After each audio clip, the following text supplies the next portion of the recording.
It's Have I Got News for Your Ears, the podcast that breaks down all the news of the week with me, your host, Michael Ian Black. And joining me today, as always, Have I Got News for You, producers Jim Biederman, Jodi Lennon. Be sure to tune in to CNN on September 12th at 9 p.m. to catch a new season of Have I Got News for You. Let's get into it today. We're talking about the administration's economic wars on Iran and Canada, the state of education from Transportation Secretary Sean Duffy, the latest on the midterms and what Team Trump is up to and how the Supreme Court feels about it. Plus, Scott Bessent unleashes economic D-Day. Let's get into it.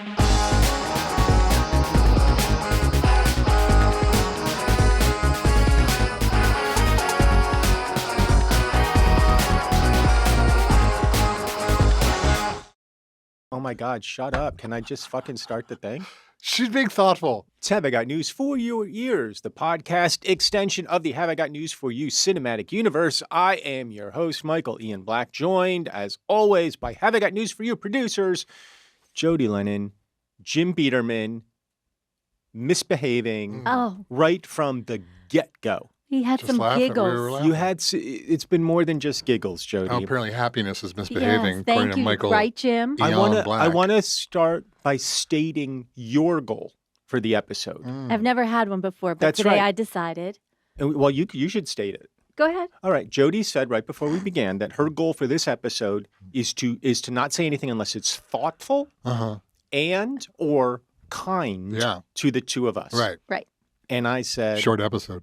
Exactly. Yeah. So Jodi, Yes. I'm curious to see how well you fulfill your goal this episode. That's so nice of you to ask me, Michael.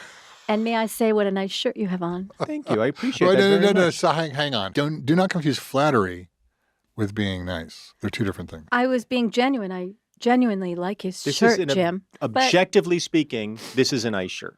It is. Fine. Is it JCPenney quality like you have? No. But it's as nice as I can do. Poor JCPenney. You need to update. I think you should update your. Is JCPenney around? I don't Kohl's? know. Kohl's. I like Kohl's. Kohl's always makes me laugh Kohl's harder is funny because they but- have Kohl's Cash. Yes, Kohl's Cash, whatever it's and I called. like to think that you purchased that shirt with Kohl's cash. That you walked in with the fistful of Kohl's coupons? cash. Is that how it works? I don't know. I don't either. And you were like, bring me your finest short sleeve, button down, white Oxford. In The the fact old that it's days, short sleeve. Baby, your finest. in the old days, he used to put a Yeah, pack of smokes you're in that dressed like a pocket. 1950s engineer. I right like now. it. I like that look. Yeah, it's a great look. I like that look. I didn't think But about the fact that you brought a slide rule down, Yeah, I thought was that's gratuitous. overkilling. A little bit. it. Yeah.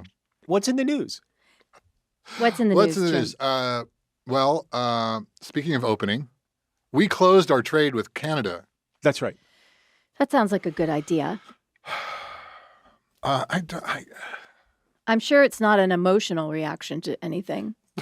Well, let's just set it up. This morning, the escalating trade war between the U.S. and Canada after negotiations to reach a deal collapsed in the final hour. President Trump has now imposed a 50% tariff on $20 billion of Canadian goods, including hockey sticks, furniture, textiles, building supplies, and alcohol. Trump writing on social media, Canada wants the benefits of being a state without being one. Ontario Premier Doug Ford says President Trump cannot be trusted.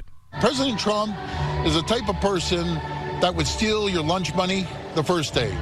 He'd steal the toque off your head the second day, and the third day he'd steal your running shoes. If it's me, I take the lunch money on the first day. I agree with that. Yeah. I take the running shoes the second day. Right, because you want to run. Yeah, and then the toque, That's if the I take it at all. Bonus. Yeah, that's just. Well, Doug Ford's not the smartest. Well, but also in this whole theory, that person's laying down. You're just rolling That somebody. person's dead. Yeah, because if you can take their hat and their shoes, Yeah. Right. they're right. not- And their lunch money. and their lunch money. Lunch You're money. just somebody who's passed out. Can you explain to me Yes. why Mm-hmm. there's any issue with Canada right now? Well, What started? He's been talking about Canada becoming a state, and he's been mad at Canada. Yeah. But for the life of me, I cannot remember why where there was no defining event. predicate for There's this. no predicate. beef. There was no defining event. What Well, there's also, Argentinian beef now. don't forget, Yeah, good point.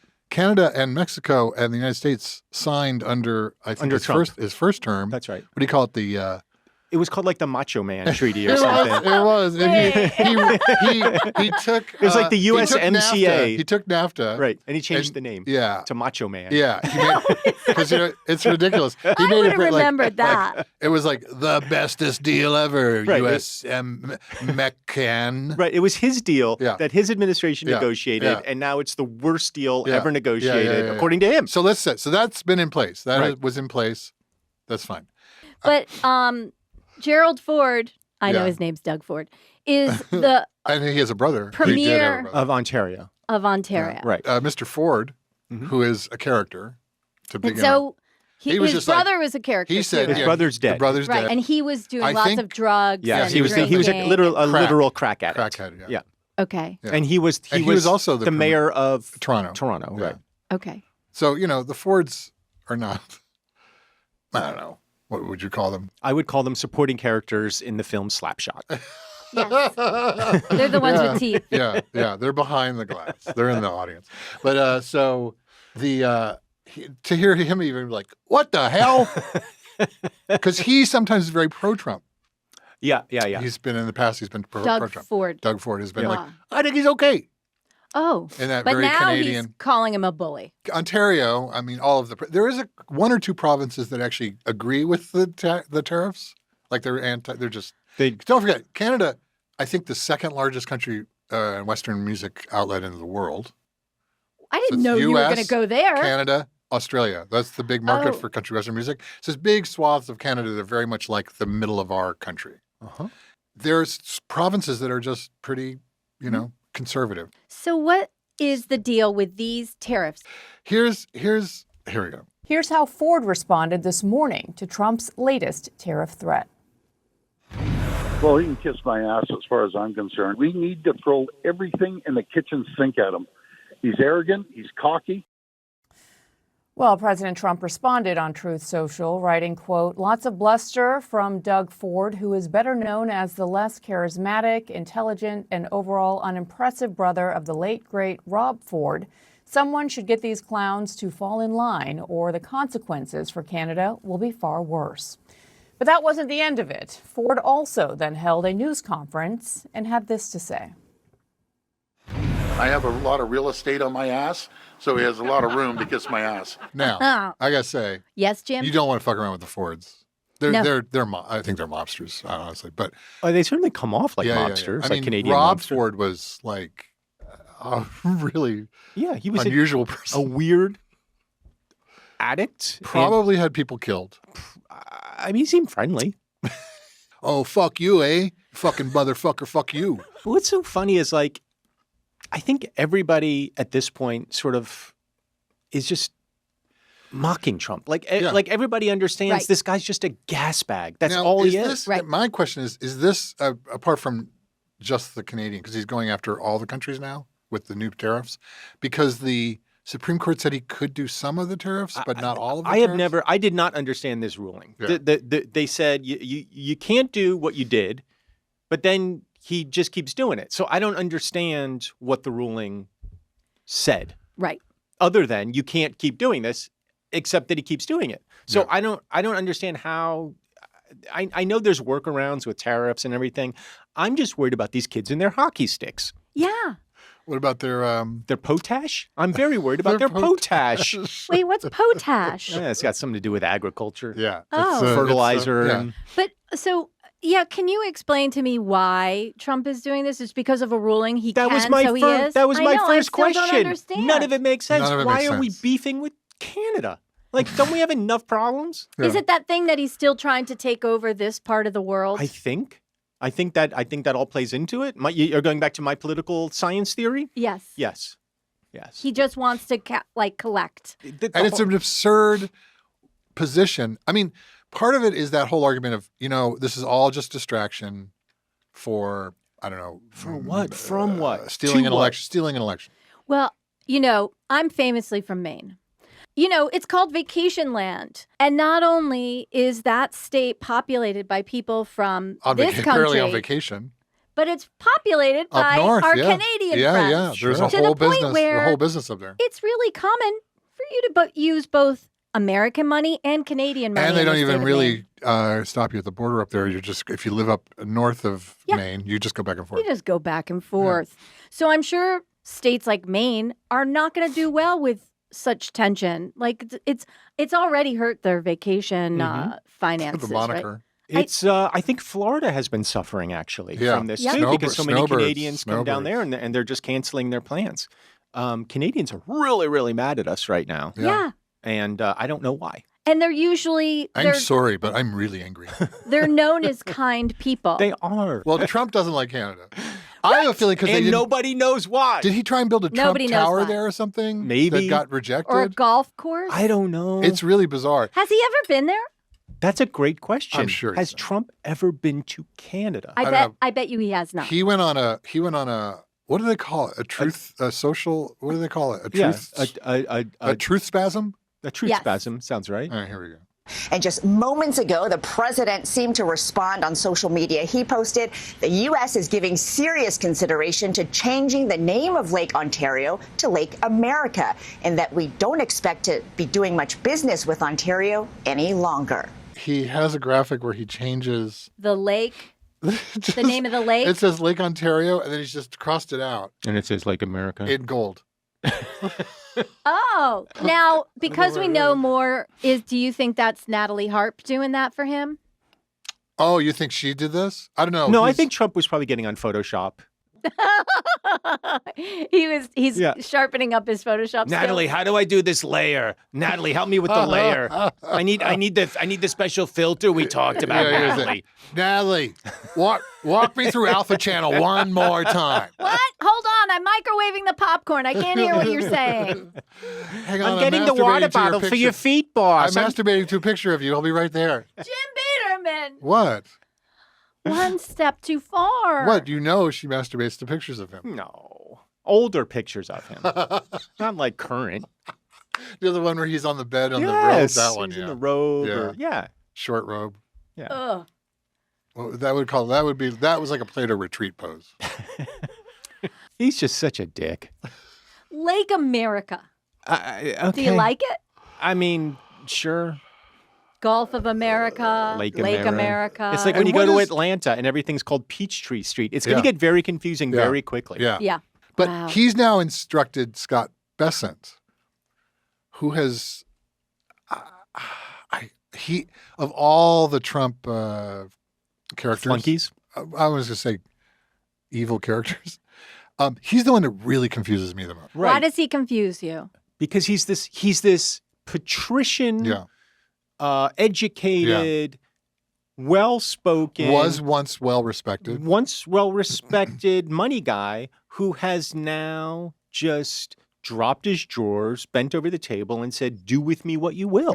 And it's just strange. It's just very strange. Like, why? Right.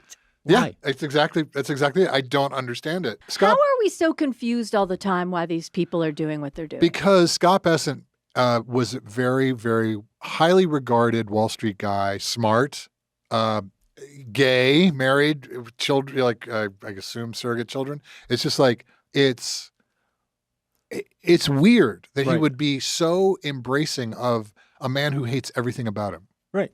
I just don't get it. Except money. And arguably has more money did have more money than Trump. Mm-hmm. Now Trump has more money than everyone because he's robbing the bank. Here is this. Today, Donald Trump and his Treasury Secretary, Scott Bessent, are promising to unleash an unprecedented level of sanctions against Iran.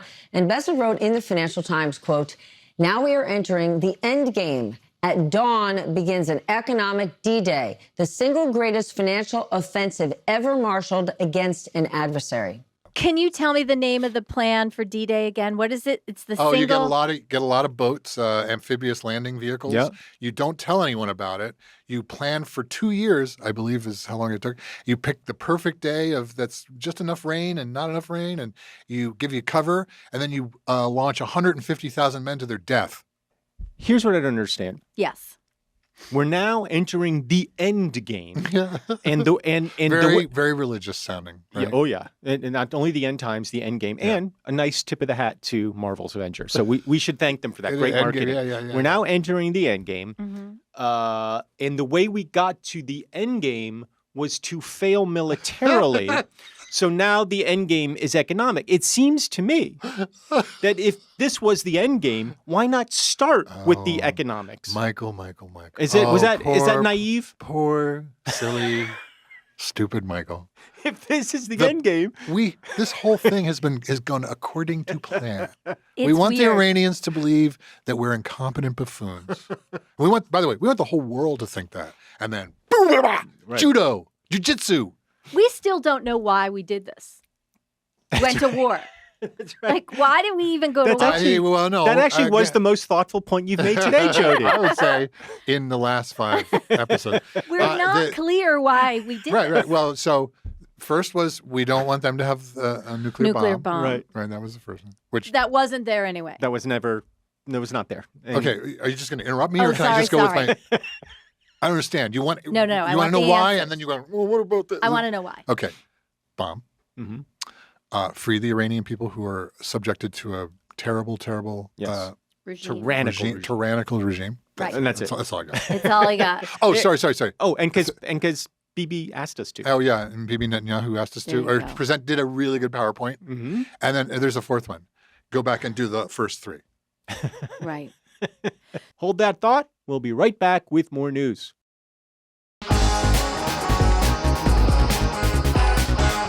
So now we're with Iran for no reason.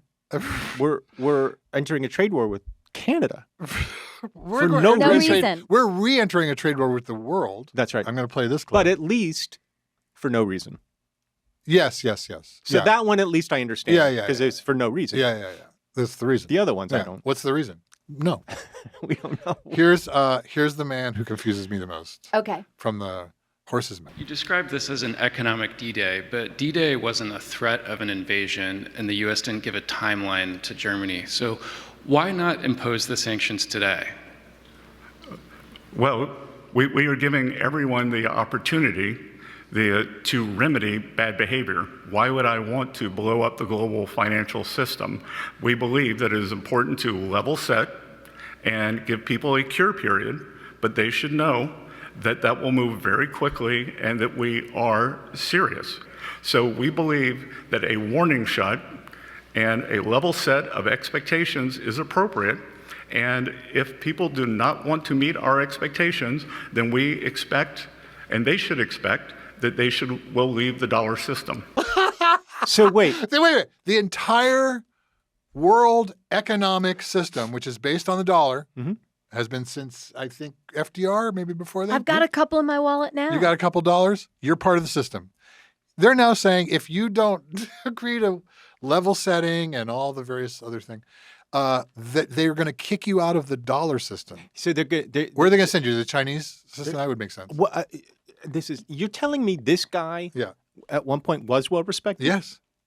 By you saying things like we're going to level set, and he did that twice in 30 seconds. Yeah. We're going to level set. Yeah. This it's a great question. The question is like, wait, you're calling it D-Day, but D-Day was in response to an axis of evil. And the other thing about D-Day, as you just said, yes, Mike, is it was incredibly costly for us. Yeah. Exactly. Brutal for us. Yeah. Hundreds of thousands of people died. But it was also what won, arguably, World War II. Well, Russia. One of the Russia things. is what arguably won World War. Well, sure, but I mean, we don't care about that. I just don't. It's not as good a movie if Russia wins. Right. Ours is much more Private Ryan. They don't have a Saving Private Ivanchek. It doesn't roll off the tongue in the same way. Yeah. Yuri! You must get back to Moscow. You must. Your brothers are dead. Your mother is upset. Oh, that's very good. So what is he trying to say? You must get back to money? Moscow. We have thin potato soup for you. You are a hero of Soviet Republic. I think maybe I'll stay. I'm not not go home. What is he trying to say? I don't know, other than just a bunch of threats to you're going to be kicked out of the dollar system. Right. When he got to that point, I was like, what the fuck is wrong with you? We're going to make you trade beans. Yeah, You're going to have to trade beans from now on. He is that statement is forcing the destruction of the entire world system as we know it right now. But it's a nonsense statement. It makes no sense. Because other countries have to align with this thinking, right? It's not like something we can just do. No, we can't kick them out of the dollar. No, we can't say, hey, you know how you built your whole economy on the dollar? Right. No. But also, what more can we do to them economically that isn't already been done? Yeah. Like, what are we going to do? They've had sanctions on them for 40 years. Mm-hmm. It hasn't changed their behavior. You're talking about Iran. Iran. Mm-hmm. It hasn't. The regime is as entrenched as it's ever been. Because, by the way, there are a complement of powerful forces on the other side of us that are supporting Iran. Are you going to throw up? I'm going to barf. That are supporting Iran, that are propping them up. That's right. So the sanctions are meaningless. Right. Because it doesn't matter. I mean, I guess if you're a citizen of Iran, they're it meaningful. matters. They're meaningful. But that's not who the regime is particularly worried about. Well, there's another way to handle all of this. Oh. Right now, we're following breaking news out of Washington. The Supreme Court is allowing President Trump's executive order involving mail-in ballots to go into effect. Under the order, states will be required to collect and report basic voter information on every mail-in ballot sent out. Authorities from each state would then be required to input the information into what's called a federal ballot portal before it's accepted for mail distribution. It comes after attempts by the Trump administration to collect voter information in the name of election integrity. So it's confusing, but basically what he wants to do, what he's proposed, and the Supreme Court yesterday said, you can start this, but we don't know if it's illegal yet, which I love. These fuckers.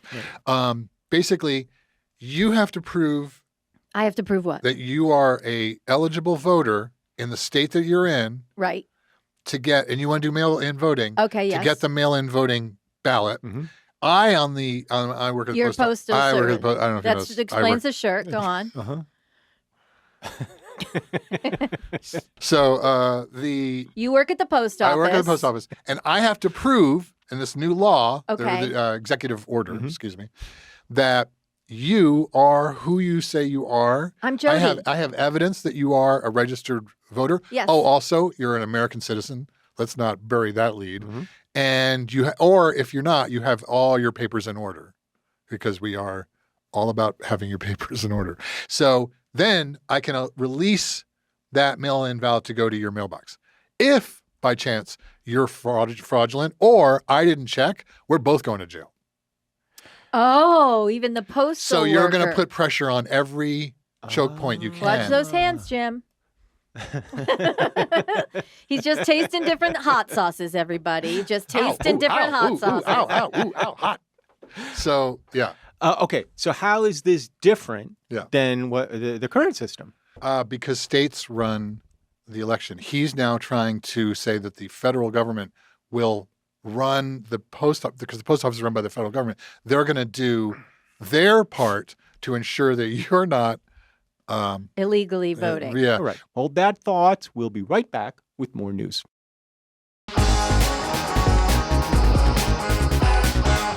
It just seems like what they're trying to do is just make November as big a mess as possible because they know they're projected to lose everything. Yeah. And so if they can call those results into question, not only is that good for them in the short term, but it creates the precedent for 2028. Right. They're just trying to undermine any trust in the election system. Right. Which is surprisingly effective. Is that surprisingly effective? Is this in Project 2025? This has been going on. First of all, I like how everyone likes to quote Project 2025. Everybody loves it. This is a 55-year project, way before 2025. This has been going on since the 70s, where they just basically reduce education. You know, you can't be Santa Claus and take back Social Security. So what do? Change the wording. Call it an entitlement. Santa Claus doesn't take back exactly. things. I know. That's the thing. You can't be Santa Claus and take the gifts back. That was their whole logic in the 70s, how to get rid of Social Security. We can't do it. unless you changed the definition of it. Call it an entitlement. You're lucky we're giving you this. Yeah, it's my fucking money. Right. But people forget it's their money. Like it's insane. But it works. It took 50 years, 55 years, but it works. We are now at the end game of that conservative, crazy, John Birch Society kind of thinking of how do we, in essence, correct this horrible, horrible left-wing slant that's taken over our country? Well, most of it's from getting people to vote the right way. So you get there by making them dumber, making them poorer. I don't understand. Making them more anxious about their existence. It's white noise. It's whatever. I mean, I'll tell you what's not white noise. Oh. This guy.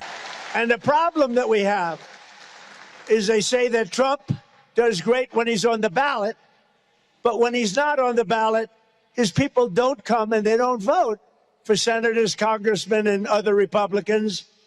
So what I really want you to do is pretend, please, that I'm on the ballot. Just come and vote. It's so important. Because if we lose, you're going to lose your border. You're going to lose your tax cuts. You're going to lose everything that we've done.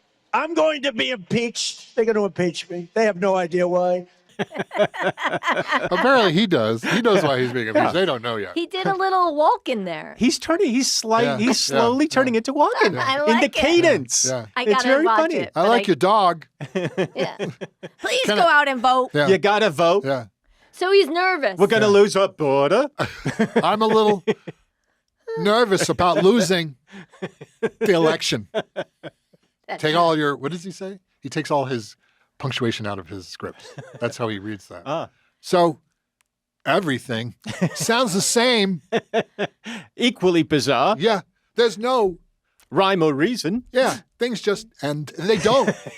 It's the weirdest. Like, why would you, who taught you that? But Trump is slowly turning into that. Yeah. And I like it. It's ballot hope. I like walking. I'm gonna like this new Trump. So he's going around trying to get Republicans to vote. That was a campaign for Darlene Graham.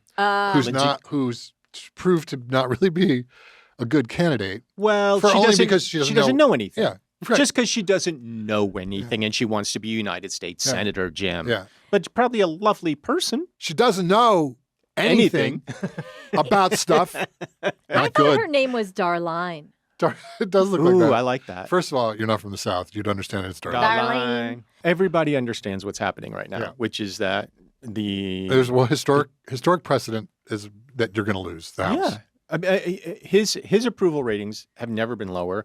And I don't know that there has been a president since they've started doing this, taking these ratings, that has ever been lower. And it's Gallup from 50 Truman, something, right? Truman, I think. So 48.